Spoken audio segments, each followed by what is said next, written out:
Israel Iran সংঘাতের সবশেষ পরিস্থিতি নিয়ে আলোচনায় স্টুডিওতে আছেন সহকর্মী রবিউল ইসলাম আওলাদ। রবিউল, আপনাকে স্বাগত।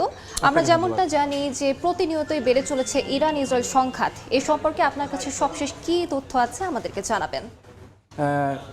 আলিশা, গত 4 দিন ধরে ইসরায়েল এবং ইরানের মধ্যে পাল্টাপাল্টি হামলা চলছে। এই হামলায় এখন পর্যন্ত বিভিন্ন আন্তর্জাতিক সংবাদ মাধ্যমে যে তথ্য বলছে, সেই তথ্য অনুযায়ী ইরানের দাবি করেছে যে ইসরায়েলে এখন পর্যন্ত তারা 370টির বেশি ব্যালিস্টিক মিসাইল নিক্ষেপ করেছে। এছাড়া 200টিরও বেশি ড্রোন নিক্ষেপ করেছে বলে ইরানের পক্ষ থেকে দাবি করা হয়েছে।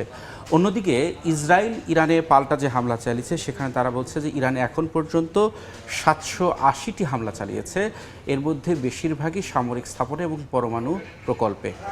এছাড়া এই মুহূর্তে যে পাল্টাপাল্টি হামলা রয়েছে, আমার কাছে কিছু তথ্য আছে, আমরা সেগুলো একটু দেখতে চাই। যে 4 দিন ধরে যে আপনাকে যেটি বললাম যে হামলা হচ্ছে, সেই হামলায় এখন পর্যন্ত ইসরায়েলে যে প্রাণ হারিয়েছে 23 জন বা 24 জন, এরকম গণমাধ্যমে আসছে তথ্য। অন্যদিকে ইরানে কিন্তু 2 শতাধিক অর্থাৎ 224 জনের বেশি নিহত হয়েছে এবং আহতের সংখ্যা বহু বলা হচ্ছে। গত রাতে অর্থাৎ যে হামলা চালানো হয়েছে, সেই হামলায় তেল আবিব এবং বন্দর নগরী, ইসরায়েলের যে গুরুত্বপূর্ণ বন্দর নগরী, এই বন্দর নগরীতে হামলা চালানো হয়েছে এবং সেখানে দফায় দফায় বিস্ফোরণ হয়েছে। আমরা জানি যে ইসরায়েলের যে এই বন্দর নগরী, এটি কিন্তু খুবই গুরুত্বপূর্ণ। এখানে কিন্তু বিশ্বের বিভিন্ন দেশের যে মাল্টিন্যাশনাল কোম্পানি রয়েছে, জায়ান্ট যে কোম্পানিগুলো রয়েছে, সেই কোম্পানিগুলোর প্রধান কার্যালয় রয়েছে তাদের যে সেখানে। এছাড়া সেখানকার বন্দর নগরী বন্দর রয়েছে, জ্বালানি কেন্দ্র রয়েছে, সেখানে গ্যাস সরবরাহ কেন্দ্র রয়েছে। এছাড়া সেখানে একটি পরমাণু বিদ্যুৎ কেন্দ্রের মতো একটি স্থাপনা রয়েছে, আমরা বিভিন্ন ভিডিওতে দেখতে পাচ্ছি। আপনার সাথে রবিউল যদি যুক্ত করি, তাহলে আমি বলতে চাই যে এ পর্যন্ত তো যতগুলো সংঘাত হয়েছে, তার মধ্যে এটি সব থেকে বড় সংঘাত বলে বলছেন বিশ্লেষকরা। এটি হতে চলেছে এবং এটি কিন্তু সাধারণ যে নাগরিকরা আছেন তারা কিন্তু এতে ক্ষতির মুখে পড়তে পারেন, এমনটাই বলছেন বিশ্লেষকরা। হ্যাঁ, অবশ্যই এই যে যুদ্ধ, যে 4 দিনের যে সংঘাত, সেই সংঘাত বন্ধ হওয়ার মতো এখন পর্যন্ত কোনো আলামত নেই। বিভিন্ন দেশ, বিশেষ করে মার্কিন প্রেসিডেন্ট ডোনাল্ড ট্রাম্প থেকে শুরু করে অনেকেই আলোচনার মাধ্যমে সংঘাত বন্ধের আহ্বান জানিয়েছে, চেষ্টা করার কথা বলছে, কিন্তু এখন পর্যন্ত কিন্তু সেই নেই।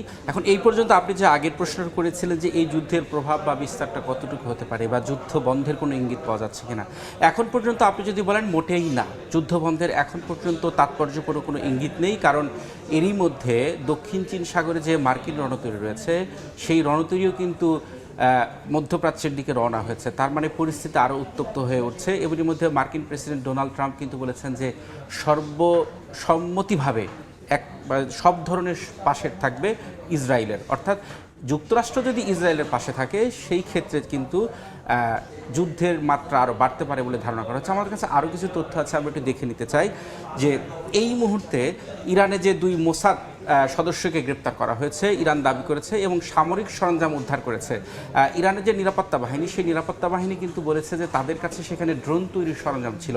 অর্থাৎ ইরানের মাটিতে ইসরায়েল একটা সামরিক তৎপরতা শুরু করেছিল নতুন ধরনের, সেইখানেই ড্রোন তৈরি করে সেখানেই হামলার একটা পরিকল্পনা করেছিল। এই যে এই যুদ্ধের কিন্তু ইরানের সবচেয়ে বড় বেকায়দায় ফেলছে কিন্তু সেই ইরানের মধ্যেই মোসাদের সদস্যরা, এবং এই সদস্য যে বাইরে থেকে এসে এমনটি ধারণা করা হচ্ছে না।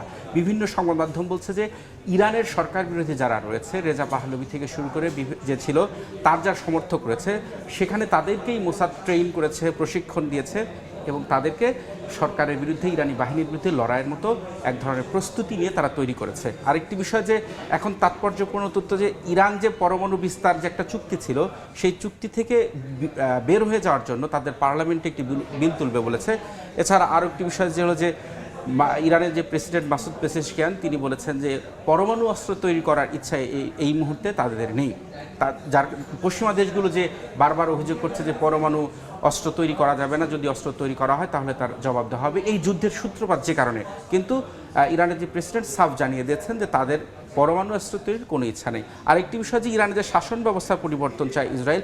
আমরা জানি যে এরই মধ্যে ইরানের ভেতরে বিভিন্ন গোষ্ঠী, বিভিন্ন দল, তারা সরকারের বিরুদ্ধে বিদ্রোহ ঘোষণা করেছে, এবং এটা বলা হচ্ছে যে ইসরায়েলের মদদেই তারা এই কাজগুলো করছে, এবং যার প্রেক্ষিতেই ইসরায়েলি পররাষ্ট্রমন্ত্রী বলছে সেখানে শাসন ব্যবস্থার হয়তো পরিবর্তন করার ইচ্ছা নেই, কিন্তু সেখানে ঘটে গেলে যেতেও পারে।